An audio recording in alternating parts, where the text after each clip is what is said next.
అందరికీ మన ఇళ్ళలో వాడే కర్ర సామాన్లు, చైర్లు, సోఫాలు, కర్రతోని చేసిన వస్తువులు, ఫర్నిచరు, బీరువాలు. ఒకప్పుడైతే అందరూ అల్మారాలు, బీరువాలు చేయించుకునేవారు. మంచాలు ఇవన్నీ కర్రతో చేయించుకుంటాము. అవి కొన్నాళ్ళకి కలర్ షేడ్ అయ్యి వేరేలాగా పేలిపోయినట్టుగా కనిపిస్తాయి. అలాంటి వాటిని మనము మళ్ళీ కర్రకున్న కలర్ని పునర్వైభవం తీసుకొచ్చుకోవచ్చు.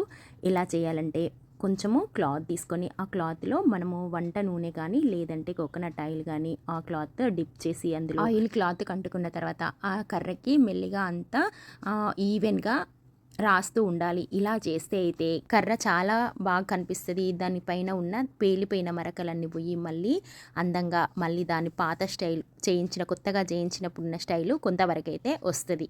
ఇలా రాయడం పెద్ద టైం కూడా పట్టదు. ఓన్లీ 10-15 మినిట్స్లో మన ఇంట్లో ఉన్న వాటికి చక్కగా రాసేసుకోవచ్చు.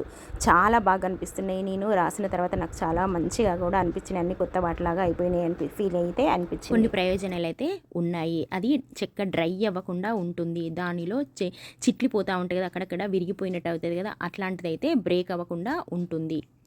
కొన్నిసార్లు ఇల్లు గడుగుతూ ఉంటారు కదా, చెక్క సామాన్ల పైన వాటర్ పడి లాగా పేలిపోయినట్టయితే అలా అయినప్పుడు కూడా ఈ ఆయిల్ రాయడం వల్ల మంచి షైనింగ్ అయితే వస్తుంది.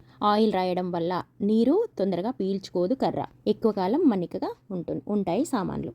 కర్ర సామాన్లకైతే న్యాచురల్ మెరుపు అయితే మనకు ఆయిల్ రాయడం వల్ల కనిపిస్తుంది. సాఫ్ట్గా న్యాచురల్గా కనిపిస్తాయి. చెక్కలో ఉన్న గీతలు కూడా చాలా అందంగా కనిపిస్తాయి. టచ్ చేసినప్పుడు కూడా మనకి స్మూత్గా అనిపిస్తుంది. హ్యాండ్ ఫీల్ కూడా ముట్టుకుంటే బాగుంటుంది. ఇంకా చెక్క వస్తువులు లైఫ్ పెరుగుతుంది. అంతేకాకుండా ఎక్కువ కాలం ఉపయోగించుకోవచ్చు. ఇదైతే మా వారు చదువుకున్నప్పటిది. మా మరుదులు అందరూ బుక్స్ పెట్టుకునేవారంట.